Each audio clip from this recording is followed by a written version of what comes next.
বর্তমান interim government মানে আমাদের এনজিও সরকার 135টি পণ্যের উপরে ভ্যাট বাড়াচ্ছে এবং তাদের বক্তব্য যে এই ভ্যাট বাড়ানোতে মধ্যবিত্ত ও নিম্ন মধ্যবিত্ত পরিবারের উপরে কোনো রকম প্রভাব পড়বে না। টিস্যুর উপরেও ভ্যাট বাড়তেছে। টিস্যু কি শুধু বড় লোকদের জন্য? টিস্যু তো পরিষ্কার থাকার বিষয় রে ভাই, বড় লোকই দেখানোর জন্য তো না। মানুষ টিস্যু পরিষ্কারের জন্য ব্যবহার করে, এটা তো বড় লোকই দেখানোর বিষয় না। কেক বিস্কিটের উপর ভ্যাট বাড়তেছে ভাই। কেক বিস্কিট বড় লোকদের সাথে যায় না, তারা কেক বিস্কিট আহামরি খায়ও না।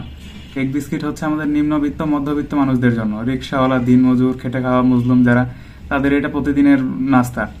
তো এটাও তো সাধারণ মানুষদের উপর মধ্যবিত্ত নিম্ন মধ্যবিত্তদের মানুষের মধ্যেই পড়ে গেল। তাহলে আপনাদের কথার সাথে কাজের কি মিল থাকলো? এখন তাদের বক্তব্য যে তাদের কাছে টাকা নাই, তাদের শুল্কের অভাব, তাই ভ্যাট বাড়াই দিচ্ছে। টাকা নাই, অন্য বুদ্ধি বের করেন। ডক্টর ইউনূস স্যার বলছিলেন সেরকম করেন না, আপনারা তেমনটা করবেন না। আপনারা ওই সাধারণ মানুষদের থেকেই টাকাটা তুলে নেবেন। আবার নাকি সামনে সরকারি কর্মকর্তাদের বেতন বৃদ্ধি করতেছে। এই টাকাটা কোথা থেকে দিবে সরকার? নিশ্চয় জনগণের টাকা থেকেই তো দিবে, সরকার তো আর নিজের পকেট থেকে দিবে না। তো জনগণের থেকে কই থেকে পাবে? আবার দেখবেন যে আজুং বাজুং জায়গায় ভ্যাট বাড়াই দিয়ে আবার দেখবেন যে জিনিসের দাম বাড়াই দিয়ে সে টাকা আদায় করে নিচ্ছে। তাহলে ভাই কি এই ভ্যাটের টাকাটা কে দিবে? ব্যবসায়ীরা দিবে না, ব্যবসায়ীরা কখনোই দিবে না। তারা তাদের পণ্যের সাথে অতিরিক্ত ভ্যাট যোগ করে মার্কেটে ছেড়ে দিবে।